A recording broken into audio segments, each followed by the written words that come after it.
Dalam nama Bapa dan Putra dan Roh Kudus. Amin. Allah Bapa Maha Rahim, dengan perantaraan sabdamu, Engkau memulihkan nasib umat manusia.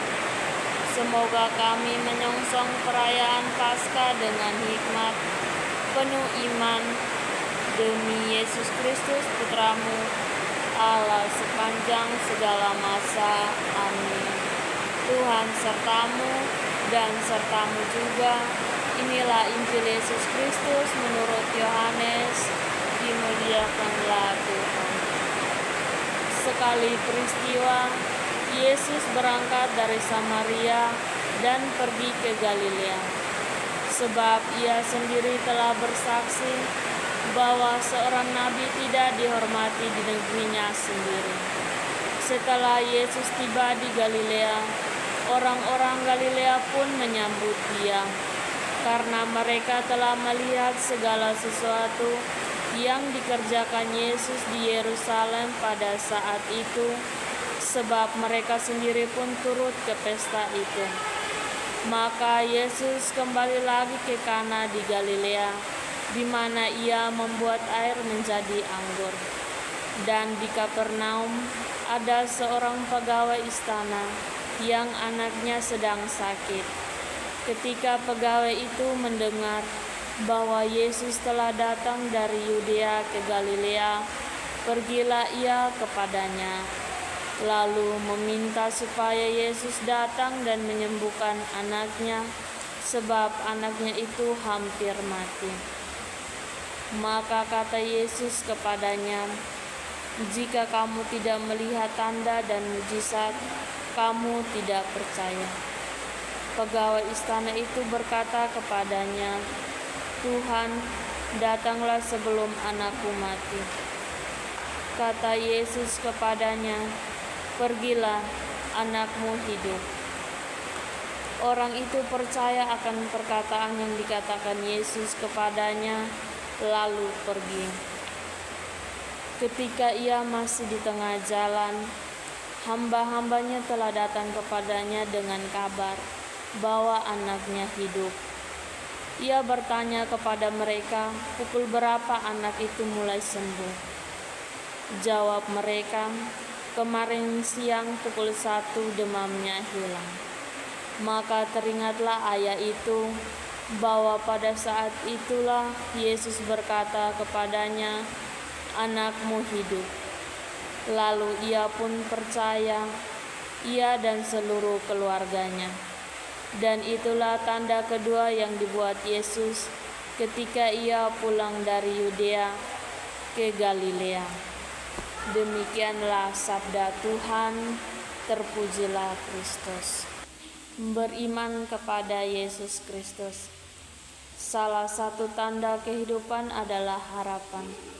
Sepanjang perjalanan hidup kita, harapan pasti sering kita panjatkan dalam hati ketika kita berhadapan dengan berbagai situasi dan peristiwa.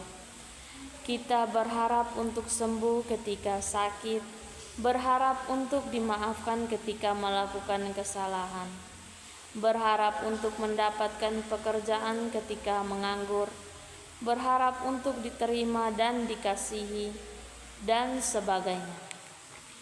Adanya harapan akan memupuskan keputusan. Dalam harapan, terkadang iman yang mendalam, kuat dan tangguh, bahkan dasar dari semua pengharapan kita adalah iman. Kita beriman kepada Yesus, Putra Allah, yang mengasihi kita dan yang lebih menebus kita dengan nyawanya sendiri. Karena itu, hidup dan iman kita selalu tegak lurus kepada Yesus. Dalam kesusahan, hendaknya kita selalu menaruh harapan akan pertolongan Tuhan. Tuhan mesti kita jadikan sebagai satu-satunya sumber pengharapan kita, sebab Dialah terang dan keselamatan kita. Bersabarlah dan bertekunlah dalam menanti uluran tangannya. Saudara-saudari yang terkasih, Hari ini Yesus dikisahkan menyembuhkan anak seorang pegawai istana yang sakit keras. Anak dipulihkan Yesus dari jauh setelah sang ayah memohonkannya kepadanya dengan penuh iman. Kepada orang itu beserta dengan seluruh keluarganya, Yesus memberikan kehidupan baru. Lalu, bagaimana dengan kita?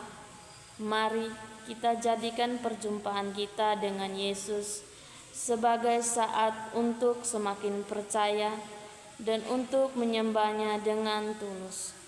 Jadikan hidup harian kita sebagai pewartaan bahwa kasih Allah benar-benar mengubah dan menjadikan kita pribadi yang baru. Semoga. Amin.